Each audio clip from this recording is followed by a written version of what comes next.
नमस्कार, मैं सीए मनीष बंसल आज फिर आप लोगों के समक्ष। बहुत से क्लाइंटों का हमारे पास कॉल भी आई है, क्वेरी भी आई है कि सर 22 सितंबर के बाद जो रेट चेंज होगा उसके कंटेक्स्ट में लोगों के क्वेश्चंस है कि क्या हमें पुराना रेट लगाना है, कब हमें नया रेट लगाना है। तो उसी के कंटेक्स्ट में मैंने एक वीडियो बनाई है जो आप लोगों के लिए बहुत यूज़फुल होगी। मैं आपको प्रोविज़न का क्रक्स बताता हूँ कि 22 सितंबर के बाद कुछ आइटम्स हैं जो 12% और 28% पे थी, वो 5% और 18% पे गवर्नमेंट ने नोटिफिकेशन इशू करके उनको रिवाइज़ कर दिया है। अब 22 सितंबर के बाद आपने कोई भी गुड्स बेचा है तो उस पर डेफिनेटली न्यू रेट लगेंगे। प्रॉब्लम क्लाइंटों को वहाँ पे आएगी कि जहाँ पे उन्होंने पेमेंट या सप्लाई क्लाइंट को तीन चीज़ें हैं जो मैं नटसेल में बताना चाहूँगा: सप्लाई, पेमेंट एंड इनवॉइस। इन तीन चीज़ों में से यदि कोई भी दो चीज़ पहले 22 सितंबर से पहले हो चुकी हैं तो ओल्ड रेट, तो पुराना रेट लगेगा, और इनमें से कोई भी दो चीज़ें बाद में हुई हैं तो नया रेट लगेगा, जो गवर्नमेंट ने सर्कुलर और नोटिफिकेशन रेज़ किया उसके अकॉर्डिंग।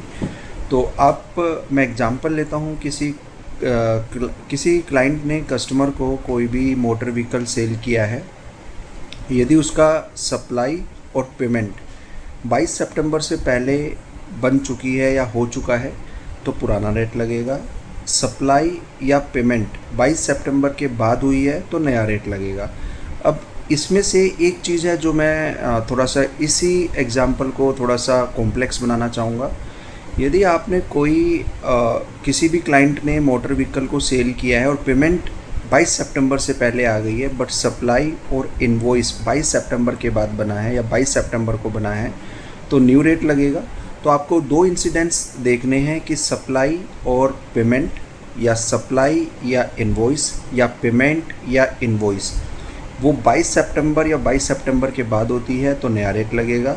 और ये दो कंडीशन यदि 22 सितंबर से पहले हो चुकी है और इनवॉइस 22 सितंबर के बाद बनता है तो पुराना रेट लगेगा।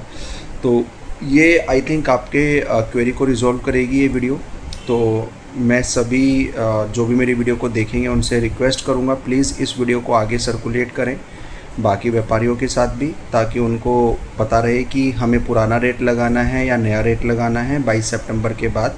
क्योंकि ऐसा नहीं है कि 22 सितंबर के बाद हमें सिर्फ नया रेट ही लगाना है, वो डिपेंड करेगा एज़ पर रूल की सप्लाई, पेमेंट और इनवॉइस आपने कब की है, और उसमें से कोई भी दो इंसिडेंट पहले हो या बाद में हो तो वो रेट डिसाइड करेगा कि पुराना रेट लगेगा या नया रेट लगेगा। और ज़्यादा जानकारी के लिए आप हमें कांटेक्ट कर सकते हैं। कांटेक्ट नंबर है 8587074555, और प्लीज़ चैनल को सब्सक्राइब करें, वीडियो को लाइक करें और आगे शेयर करें। नमस्कार।